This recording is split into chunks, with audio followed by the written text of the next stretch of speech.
Družinsko podjetje, ki zaposluje 200 delavcev letno, ustvari okoli 20 milijonov evrov prihodkov, prek 90% na tujih trgih. Delež novih izdelkov v strukturi prodanih pa v zadnjih 5 letih presega 70%.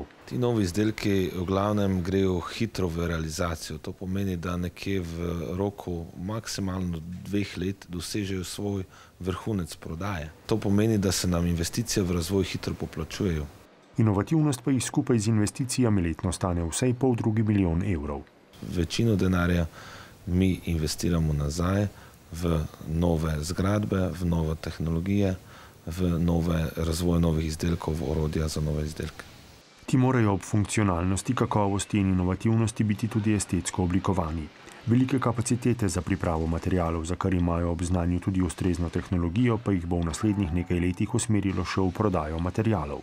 To pomeni, da na enak način svoji konkurenci lahko prodamo material in s tem tudi tisto, kar oni zaslužijo, del te zgodbe, zaslužimo tudi mi.